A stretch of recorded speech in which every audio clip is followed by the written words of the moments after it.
Calorosas saudações, e ao contrário dos boletins de voto, que há várias opções para selecionar, este vídeo só tem um local para deixar like, portanto cliquem nele, não é? Isto é quase a ditadura do like. Subscrevam também o canal, porque estamos quase nos 30 mil subscritores, e partilhem o vídeo, redes sociais, essas coisas. E grupos de WhatsApp e Telegram. Entretanto, devo dizer que este teste não é bem a mesma coisa que o do Observador, porque isto é um teste daqueles do compasso político e etc. E, portanto, vamos então fazer e responder a isto, não é? Dá-nos aqui uma realidade um pouco dispar da do Observador. Vamos ver. Portanto, primeira pergunta, caso o SNS não consiga responder, eu até vou ampliar aqui só um bocado, exatamente.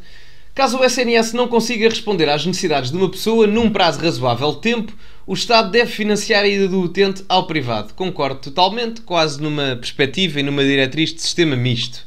Os médicos do SNS devem trabalhar em exclusividade para o serviço público, não podendo acumular outros trabalhos no privado. Discordo totalmente. Isto nem sequer é positivo para a concorrência ou para o mercado concorrencial a nível público e até para as questões do privado, até porque a articulação entre ambos e as parcerias, as PPPs, são mais benéficas para o cliente, ou neste caso para o paciente, do que propriamente a exclusividade laboral, que neste momento o SNS não é muito proveitosa, sejamos honestos. Depois, o Estado deve dar um cheque em ensino às famílias que permita optar por uma escola privada, se assim pretenderem. Enfim, se estivermos a falar numa questão quase de ideia apenas, de filosofia, quase uma questão metafísica, eu concordo com esta ideia. Embora na prática aplicar isto da noite para o dia seja complicado. Portanto, eu vou colocar tendo a concordar, porque em termos de ideia concordo. Acho que é aplicável e execuível, embora do dia para a noite seja complicado fazê-lo no atual regime educativo e educacional que temos em Portugal. Portanto, vou colocar tendo a concordar.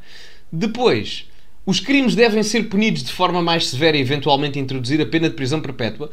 Concordo totalmente. Aqui apenas vou deixar a nota que sou favorável à prisão perpétua, mas à revogável. Ou seja, em que é possível ao fim de 25 anos avaliar se aquela pessoa pode sair em liberdade ou não. Se apresentar capacidades e melhorias no seu comportamento a nível civilizacional e social que pode reintegrar a sociedade, sai. Se não, permanece preso, porque não faz sentido estarmos a largar aqueles que, ou a largar cá para fora, neste caso, aqueles que não têm consciencialização para viver em sociedade.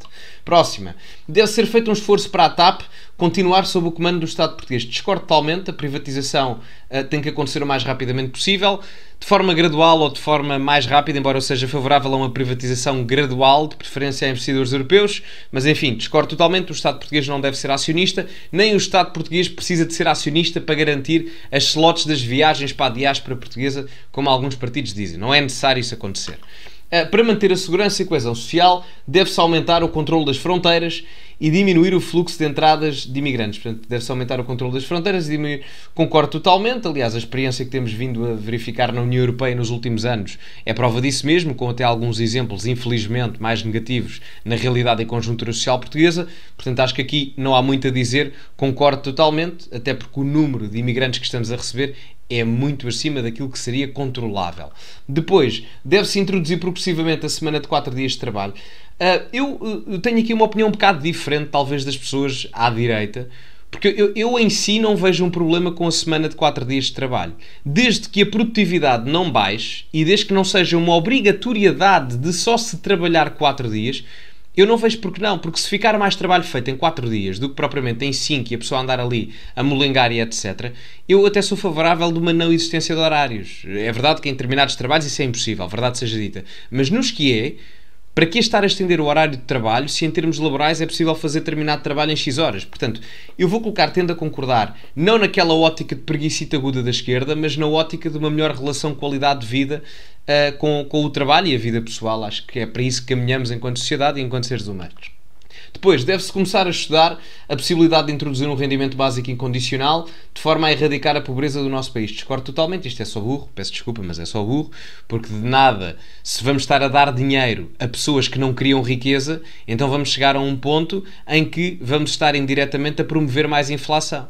Porque se essa pessoa não produz riqueza e estamos a dar-lhe dinheiro que não corresponde à riqueza de recursos criados porque essa pessoa não trabalha, logo não cria riqueza, estamos a imprimir moeda que na verdade não vale nada ou vale quase nada.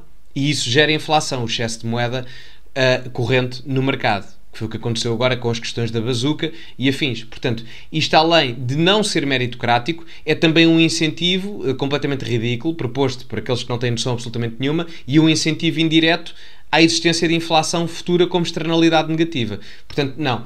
Querem riqueza, trabalhem para ela, porque a riqueza é a recompensa do trabalho. Portanto, discordo totalmente.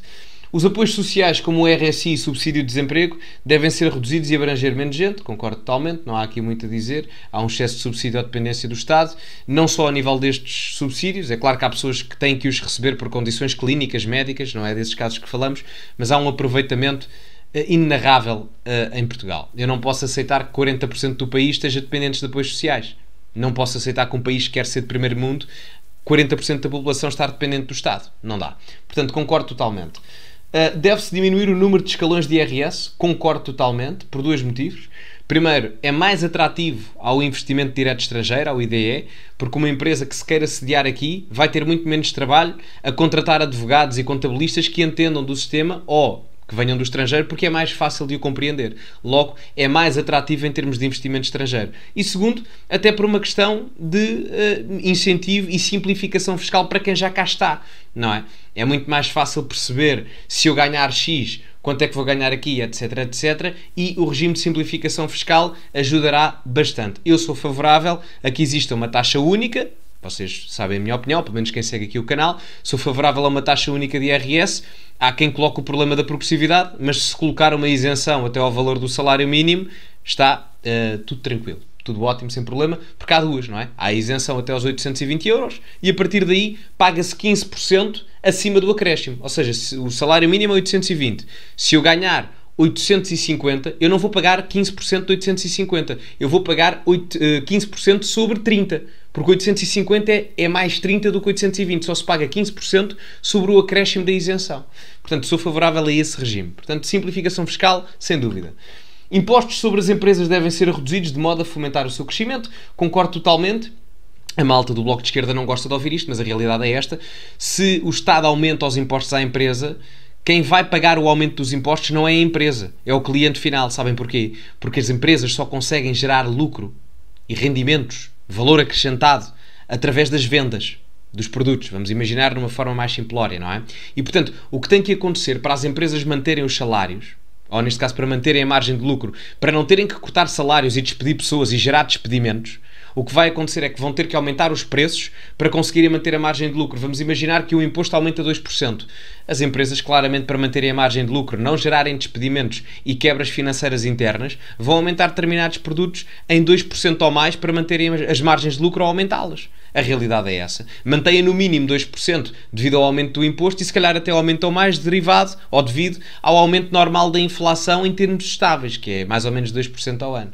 Portanto, concordo totalmente, devem ser reduzidos, não é por aí. A malta de esquerda ainda não percebeu isto, mas enfim, há de chegar o dia. Os lucros excessivos da banca e energéticas devem ser taxados de forma extraordinária. Discordo totalmente, é uma medida que o PCP, o Chega e o Bloco de Esquerda defendem. Discordo totalmente, não faz sentido absolutamente nenhum, a meu ver, no caso em concreto, até porque não é assim que o problema se vai resolver e estarmos a segmentar o mercado inteiro por erros de uma ou outra empresa em específico não me parece que seja correto. Era a mesma coisa, no caso, vamos estar a imaginar, é verdade que houve um intervencionismo estatal do Estado português na banca, é verdade, em determinados bancos, Novo Banco, Banif, BPN, etc. Isso tudo é verdade, mas não foi em todos os bancos. Não foram todos os bancos os culpados por isso, não é? Portanto, eu não creio que os outros tenham que pagar os erros de alguns. Eu não acredito nisso. Acredito que cada um tem responsabilidade pelos seus erros. E, portanto, no caso da banca eu ainda compreendo a questão ética porque foi o Estado a colocar lá. Nas energéticas não compreendo absolutamente nada. Não faz sentido absolutamente nenhum. As touradas fazem parte da nossa cultura e devem continuar a existir, concordo totalmente, não sou aficionado, mas para mim é muito simples a questão das touradas. Gostam de ir, porreiro, não gostam, não vão, a vida continua, passa à frente. Portugal deve declarar emergência climática e eventualmente criar um Ministério da Ação Climática. Não, temos ministérios a mais, devemos criar efetivamente continuar, ou melhor, continuar o incentivo da inovação tecnológica através do mercado capitalista para que essa inovação tecnológica nos permita produzir coisas mais eficientes em termos climáticos, de modo a diminuir cada vez mais a poluição. Estamos no caminho correto. Portanto, não. Taxas no governo, já temos que chegar. Não é preciso. O mercado privado faz muito mais do que a questão da intervenção estatal. Um doente deve ter a liberdade de optar por uma morte medicamente assistida. Eu aqui vou colocar tendo a concordar. Não é das minhas posições mais conservadoras, como sabem. Por uma simples razão, eu separo a questão do aborto e da eutanásia, acho que são coisas diferentes, porque no caso do aborto é a pessoa a decidir por outra pessoa que está dentro do seu ventre e portanto eu aí tenho muitas ressalvas, tenho muitas reservas, peço desculpa, e aqui não, porque é uma pessoa a decidir por ela própria. Agora, aliás, eu até vou colocar neutra por uma simples razão. Agora, se nós vamos legislar a eutanásia como a última hipótese possível, não é? Porque todas as outras foram esgotadas, não há mais nada que se possa fazer. Isso significa que o Sistema Nacional de Saúde em Portugal, público e privado, tem que conseguir dar todas as capacidades para se dar todas as hipóteses de tratamento possível à pessoa para que ela chegue ao fim e possa dizer tentaram tudo comigo e não deu. E a verdade é que no atual sistema de saúde em Portugal isso não acontece. Portanto, como é que eu posso permitir que a eutanásia exista num Sistema Nacional de Saúde que tem 1000 dias de consultas em atraso para determinados pacientes, operações que estão a anos de atraso, e optar por legalizar a última opção de todas quando a primeira opção, a segunda, a terceira e até a penúltima nem sequer funcionam como deve ser. Portanto, de um ponto de vista filosófico, sim. De um ponto de vista prático, não estamos preparados para isso, nem temos recursos para tal e iria gerar externalidades muito negativas. O uso de drogas leves deve ser legalizado para uso pessoal e recreativo, discordo totalmente. De forma a proteger a vida, a atual lei do aborto deve ser revertida. Eu tenderei a concordar. O aborto só deverá ser permitido em casos muito específicos, que são casos minoritários. Deverá ser só permitido em casos onde haja efetivamente questões de violação, etc. Portanto, só nesses casos assim excepcionais, porque em regra eu não sou favorável a isso. Portanto, terá de haver, e no caso de existir interrupção da gravidez, terá que ser pago pelas próprias pessoas, porque neste momento o dinheiro dos contribuintes está a ser utilizado para isso ser feito. Portanto, eu sou completamente contra isso. Qualquer pessoa tem o direito à autodeterminação de identidade de género e a possibilidade de escolher um nome neutro.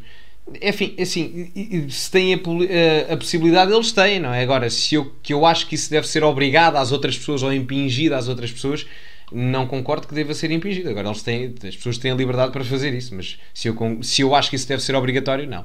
O SNS deve proporcionar todas as condições para todos os atos médicos relacionados com a transição de género. Eu aqui vou colocar, tendo a discordar, eu também não sou apologista de uma narrativa de que são todos maus e esta divisão tribal de pessoas que têm disforia de género. Não sou favorável a essa questão.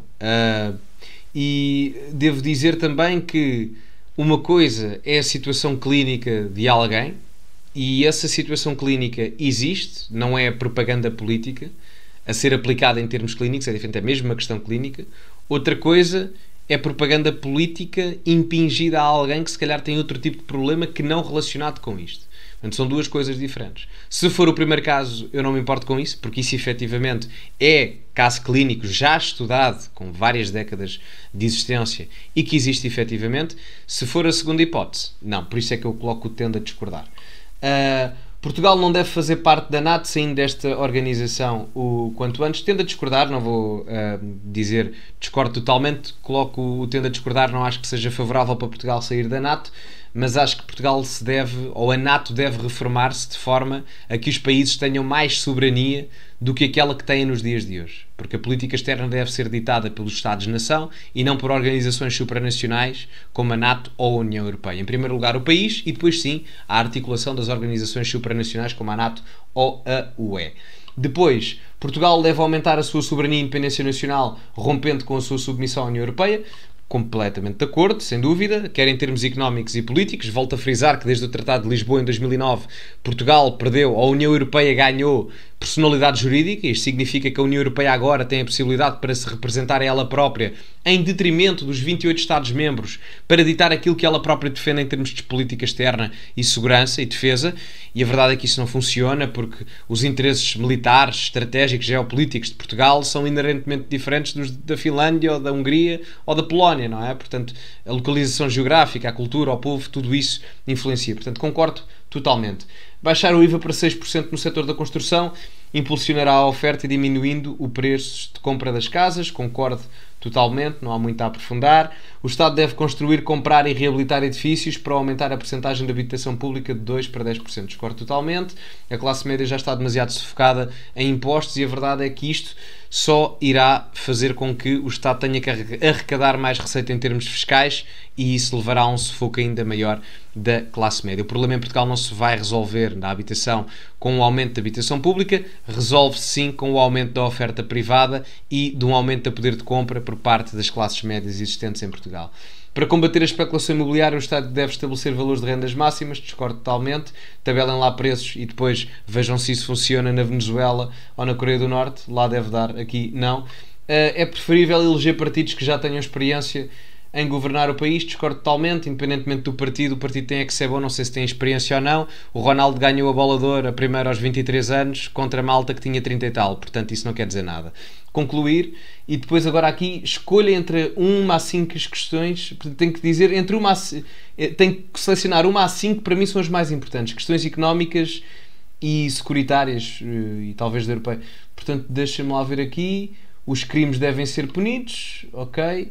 Depois, controle de fronteiras, exatamente. Apoios sociais diminuídos, ok. Diminuir os escalões de IRS, exatamente. Impostos sobre a empresa e já tenho 5, não é? Pá, mas eu ainda queria fazer uma, se calhar tenho 3 aqui, ok. Se calhar tiro os impostos sobre as empresas e meto aqui a questão da soberania europeia. Vamos lá ver aqui. Ora, onde é que isto estava? Exatamente. Pronto, e fazemos assim, concluir. E agora vamos aos resultados, acho eu, não é? Exato. Portanto, espectro político que me representa. Vamos lá ver o que é que isto diz. Direita. Isto agora é a percentagem de direita e de esquerda. Quanto é que isto está? Não pode.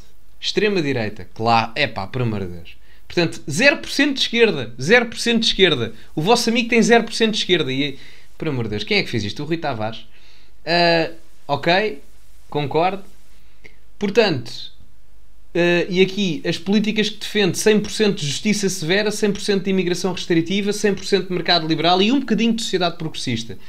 As causas que defende pró-tourada, por acaso não é bem das minhas... não é bem uma causa que eu defenda, simplesmente não proíbam isso. Epá, também não é... Estes testes... não faz sentido. Pronto, cartão de eleitor, o que é que eles dizem? Sou de direita conservadora, prioridade, justiça, Estado, trabalho. Estado liberal, justiça severa, imigração restritiva, mercado liberal, sociedade conservadora, moderação climática. O teste é um bocado mau. Porque nem eu... e agora os partidos que mais se aproximam de mim. Vamos lá ver isto, então. O partido que mais se aproxima de mim, deixa lá ver. Que surpresa, vamos lá ver. Isto chega, pois, não é muito diferente do resultado que me deu no Observador. 76%, 59% e a AD. Depois o PAN. Sim, não me surpreende. Devo dizer que fico feliz por o LIVRE me dar de 0%. Interessante. Bom, é isto.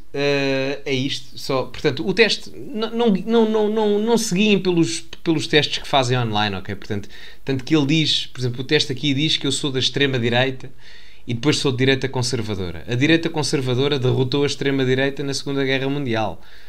Não faz sentido, não é? Mas enfim.